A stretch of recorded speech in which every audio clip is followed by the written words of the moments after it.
Hello, ladies and gentlemen. Welcome back to another wood adventure. This was after the storm we had. There is firewood all over, and I found this gentleman that has a front yard full of it, and he said that I could have it all if I wanted it.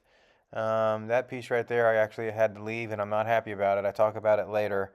But this is maple, and it's got a lot of really good wood in it, a little bit of wood that is getting rotten with ants. But for a fireplace, it's all good. It'll burn.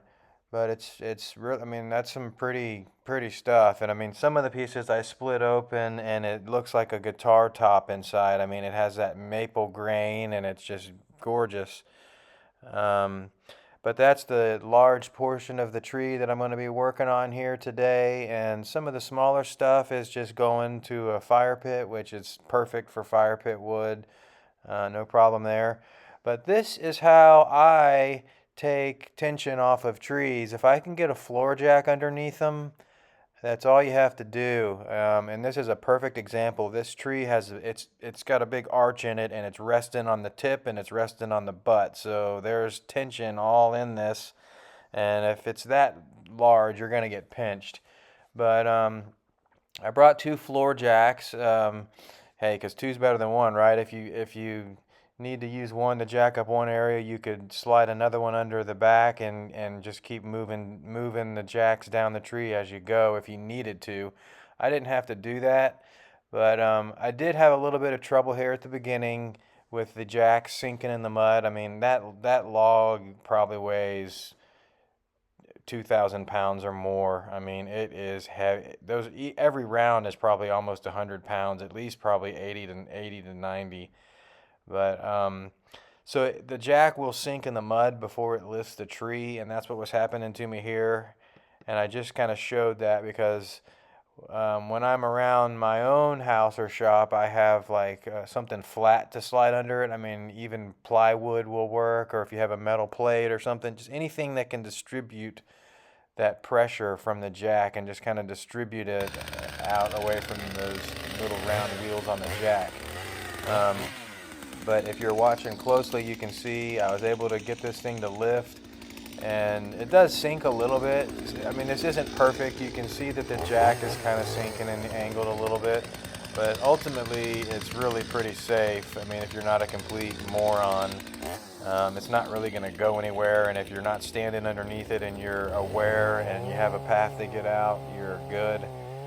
But if you jack it up, and I mean, you can't see the tips here because I can't get a good camera angle on it. I mean, this is right on the road, on a busy highway, so I couldn't really get right out into the road to see the whole thing. I did the best I could with the camera angles, but I can see the tips, and as I'm jacking this up here down the log, the tips raise up off the ground, so it is now in the air and being held by the jack. So all the tension is off of it, and all you have to do is just buck, buck, buck, and they just fall on the ground right off.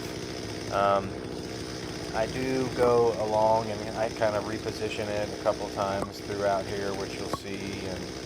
And here I'm just putting wood under it as I go to help. So, I mean, that's pretty standard stuff, right? I mean, go ahead and get some wood under it so it's off the ground, and I mean, you're not going to hurt your saw or anything if you cut through the log and you end up cutting into another log, no big deal. So I'm just trying to get some wood under it as I go to help support it, and then that's just extra insurance. And you can see if you look at my jack, it's sinking in the mud there, but still, it's still holding the log up, even though it is sinking, and you can see the back wheels are off the ground. I know that's kind of ugly, but like I said, I forgot a piece of plywood to distribute the weight, and I just had to shove some flat pieces of wood underneath it. But it gets the job done ultimately. I mean, even though the front was sinking and the back wheels came off the ground, the tips of that log were up off the ground several inches, and it gave me enough room to make the cut. And that's all I'm after, right? I mean, as long as you don't get pinched, um, that's what you're ultimately trying to do. and you can see the log moving in these shots, and you can see I put a couple pieces of wood in there to kind of try to help distribute the weight, and it got the job done.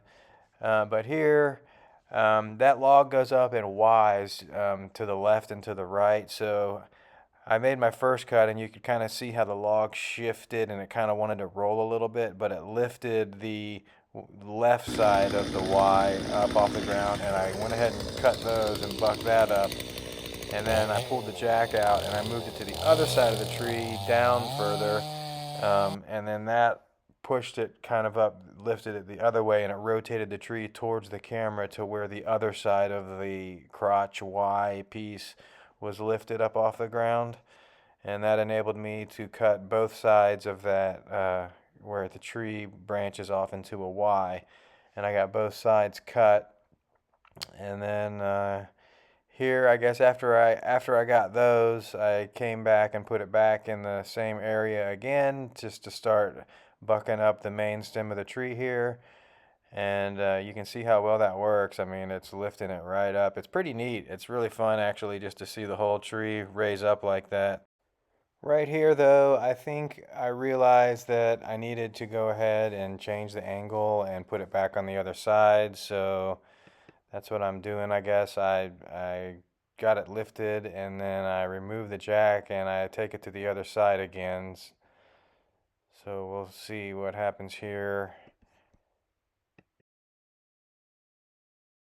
Yep, that's what I was doing. And again, I'm sorry guys, you can't see the whole thing, but this tree was literally laying on the edge of a highway. I mean, it is just, the top of the tree was like in the road pretty much. So I couldn't put the tripod back any further. I tried to do the best I can so that you would get an idea of what's going on, but you can't really see the cuts. I mean, like right now, I just went and made a cut, and you can probably hear the saw running. You can see the chips flying, but I apologize, you can't see the cut. You're not really missing much. I mean, here in a minute, I'm gonna take those rounds and throw them up the hill, and you'll see what I was cutting, but I just couldn't get it all in the shot. Coming up here in just a second, once I get further up the tree, you get a better view. But right now, I'm just kind of blocked, and I did the best I can with getting the important thing, which was the floor jack being used. And I'm sure you can get the gist of what's going on here. You don't really need to see the chainsaw cutting through a couple rounds, which there's two of them right there. It's not a huge deal, and as soon as I get a couple more bucks made, we'll get a better view of what's going on here. So I'm just trimming off a couple of these branches that it's laying on. I actually needed some wood to keep stuffing underneath it. I just like to do that. I always like to try to keep it up off the ground. It protects your saw. I got that brand new chain that I bought, and it's cutting great. I talked about it in a previous video, posted a link to it, and I mean, I could post it again, but the odds that somebody has the exact same saw as me are not great, since they don't even make it anymore. But yeah, so I keep stuffing wood underneath the log here just to keep it up off the ground. That way I don't have to have a metal floor jack under it. If I need to cut right on top of the log, again, it won't damage the chain. I can go all the way through the main log into the smaller wood, and you know, no harm, no foul there. So I just keep stuffing, and then coming up right here, after I get this other small piece in, I think I released the pressure on the jack here and just let it rest on those rounds. There we go. So now it's just laying on those wood rounds, and you know, I'm free to cut however I want. And I think that's it for the jack. I mean, that log, like I said earlier in the video, it has an arch in it, and it's laying on the tips out by the road, and it's laying on what would be the butt end, which is actually not the butt, because this is a section of the tree from like 30 or 40 feet up the tree. It is a massive maple. So once I got those tips up off the ground and got it laying on logs, now it's just suspended in air, and all I have to do is make bucks And you'll see that coming up here. That's all that's going to go on for the next few minutes. You know, I found myself in my other videos saying, "Oh, well, I'll shut up now and let y'all enjoy the cutting or whatever I'm doing." And, you know, I began to realize that when I'm watching other people's videos, I like to hear what they have to say. I mean, watching somebody run a chainsaw is only fun for so long.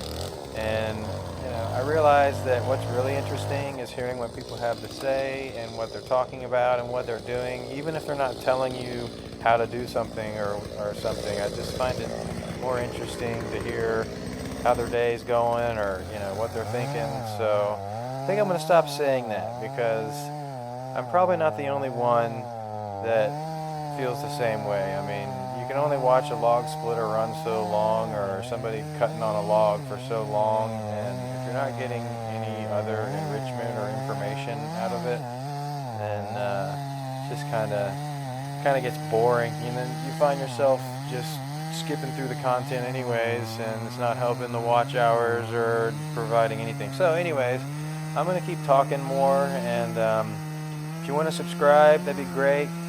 I heard somebody talking about, and I think it's true, like hitting the notification bell is probably not always a great idea, because if you're always getting notified every time somebody does something, that could also get annoying. So I may not even recommend hitting the notification bell. I certainly appreciate all you subscribers that have come along. Here I am again using my axe as a wedge, and it works a lot better on these larger rounds because you just have a lot more room to get your saw in there without getting kicked back and hitting it. I mean, if you use it on a little small log, you got an axe and a saw bar crammed in there and you'll be running into it, so it's not good. But my saw just stopped running and the chain is all bound up, so I'm a little bit panicky right now, and I would hate to have to stop and have this log defeat me in the middle of cutting it here. So I'm kind of panicking, and I don't know if it's my brake that is broken and has broken off in there or whatever, and the brake is engaged, or the sprocket, the clutch, what it is. So I am going to just have to sit down and take my saw apart here and try to figure out why my chain is bound up, and I'm a little bit panicking, so let's see what happens.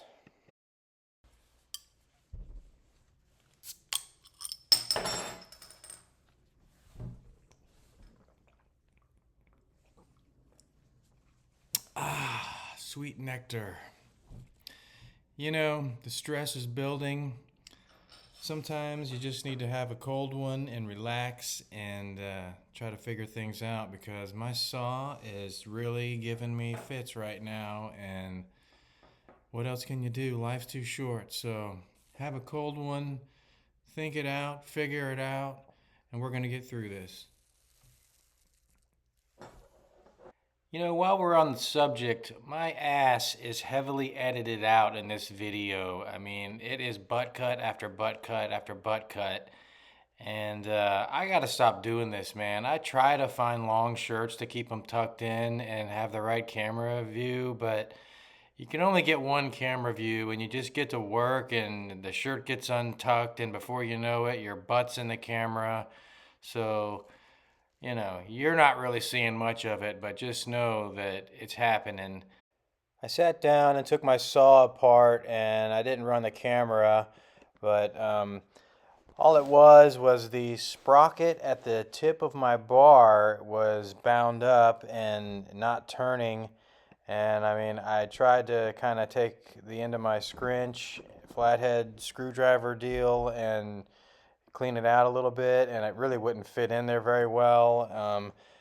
But I ended up just kind of taking the chain off and running the sprocket back and forth on a piece of wood and getting it freed up. And it's spinning, but it's still not spinning well. So I'm getting ready to look at that here in a minute at home.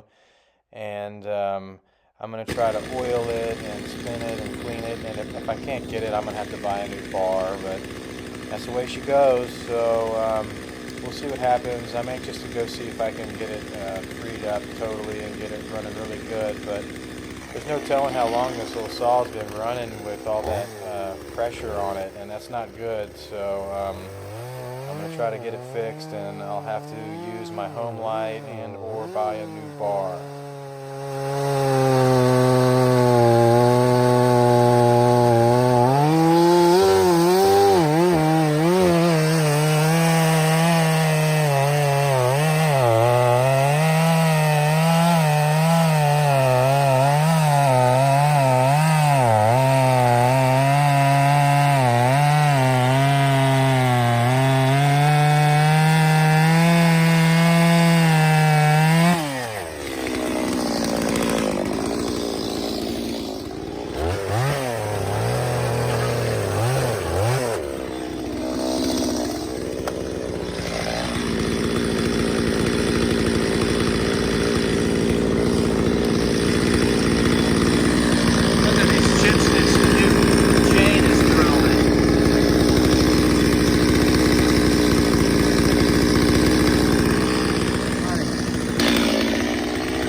This little piece will go into the fire pit pile, and this log is pretty much just laying on the ground now and the pressure's off, so it's easy cutting from here out.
Things have been going pretty well so far, other than that little hiccup I had with my chain.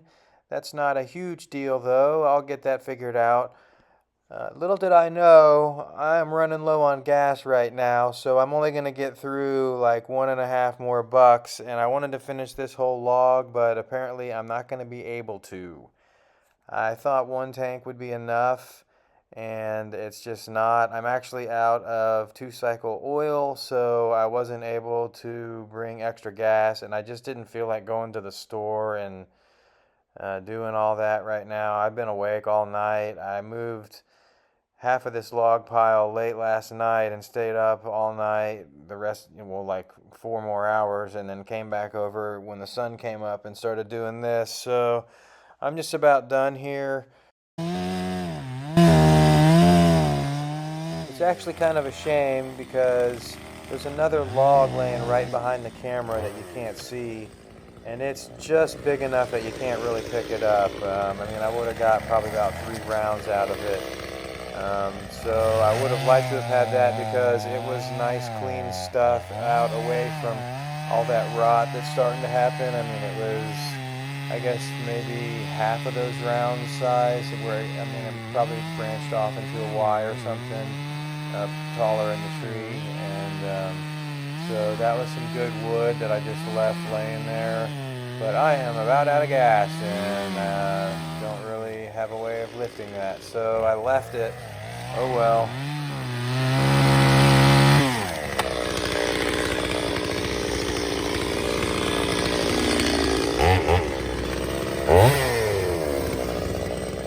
You can see that hole in the tree where that rod is. There's ants in this tree, and that's probably what caused it to break and fall off. This is just a section of a larger tree, and it's about 40 feet high, so those ants are living in there.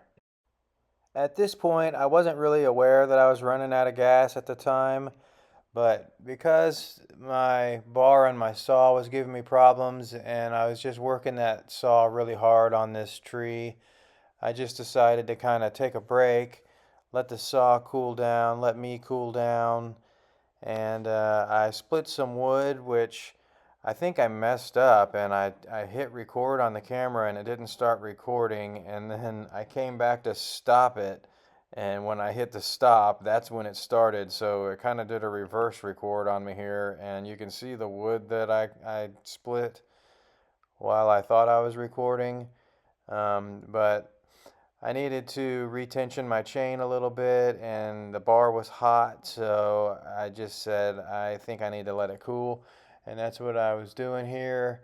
And I think that's pretty important. I mean, you need to kind of, chainsaws can really overheat, and that's a lot of friction and a lot of heat on your motor and everything.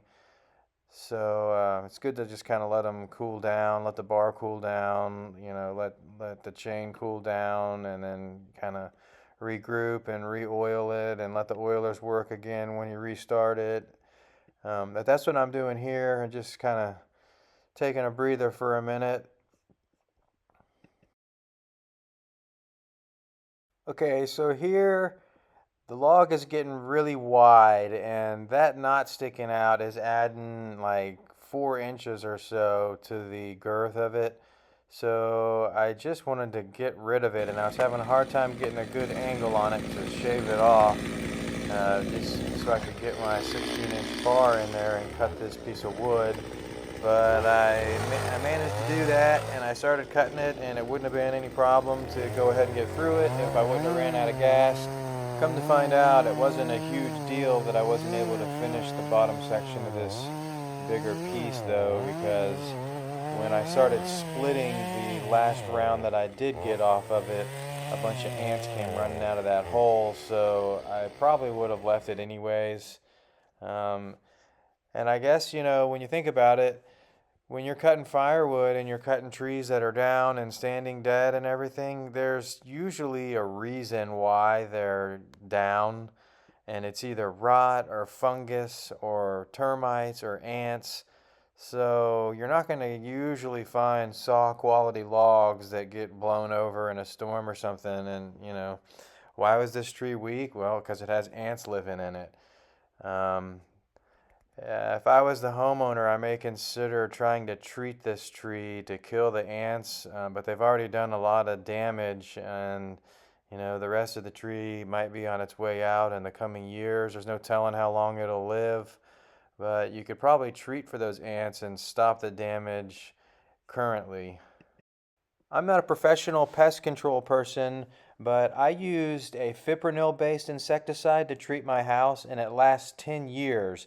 Now, I cannot find that anymore on Amazon. I don't know if they changed the laws and you can't get it as a consumer anymore or what, but it's great, and it's the same product that's used in frontline flea medication that you rub all over your pets and everything.